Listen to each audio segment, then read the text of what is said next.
আসসালামু আলাইকুম দর্শক, সবাই কেমন আছেন? আশা করি সবাই ভালো আছেন।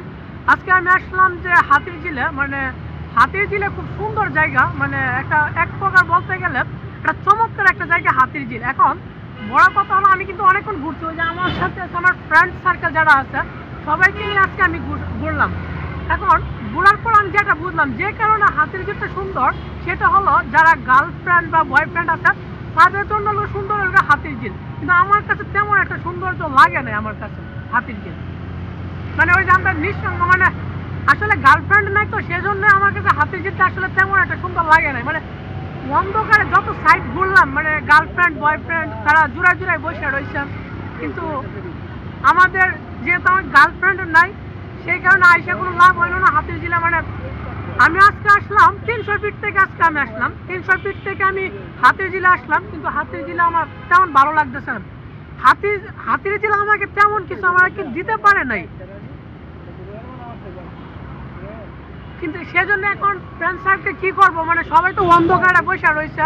এখন আমরা একটা ল্যাম্প পোস্টের নিচে বসে রইলাম। আমার ওই দিকে কিন্তু ভিউ আছে, ওই দেখেন আমি যদি ক্যামেরাটা ধরি, ওইদিকে সব অন্ধকার, ল্যাম্প পোস্টের নিচে বসে রয়েছে। এখন বড় কথা হলো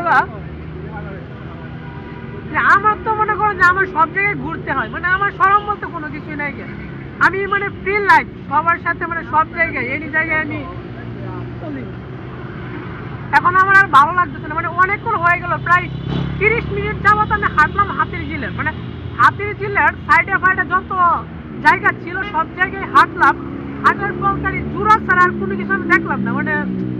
আমি এত গভীরে যেতে চাই না, কেননা দেখো এত গভীরে যাওয়াটা আমার পক্ষে ঠিক হবে না। কেননা যেহেতু ব্লগ করি অনেকে বলবেন ভাইকে আপনি কি খারাপ, যে এত আপনি এসব দেখার জন্য কি গেছেন নাকি, আর আপনার কি এসব কি দেখা লাগে নাকি?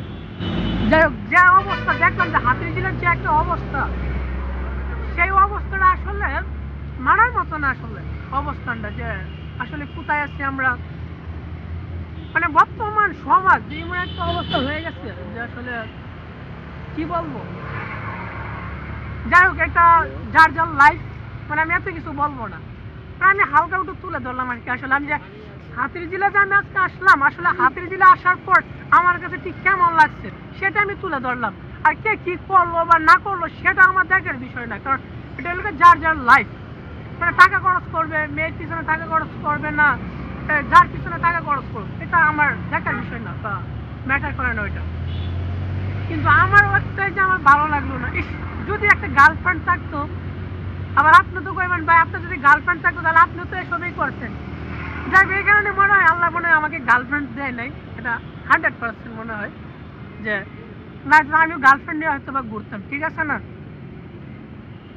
যে আমরা কিন্তু 4 জন ব্যাচেলার, সবাই লেখাপড়া করতেছে, সবাই ট্রায়াল দিতেছে সরকারি চাকরির জন্য, আর আমি এলাম একজন প্রতীকের মতো। ঠিক আছে, আমি হলাম একজন কথার প্রতীকের মতো। আমি যেদিকে ভালো লাগে আমি ঠিক সেদিকে ঘোরাঘুরি করি, যেদিকে আমার ভালো লাগে দু চোখ যায় ঠিক সেদিকে আমি ঘোরাঘুরি করি, তাছাড়া আর কিছু না।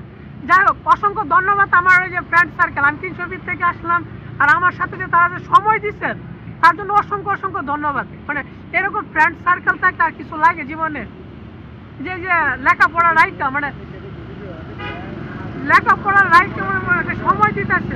আমি 300 ফিট থেকে আসলাম, তারা রামপুরা থেকে আসলো, হাতিরঝিলে একটু ঘুরতেছি, অনেকটা সময় দিচ্ছে। সেই সময়ের জন্য অত্যন্ত অত্যন্ত ধন্যবাদ আমার বন্ধুদেরকে। আর দোয়া করি বন্ধুদের জন্য খুব দ্রুতই এবং শীঘ্রই যেন সরকারি চাকরি হয়।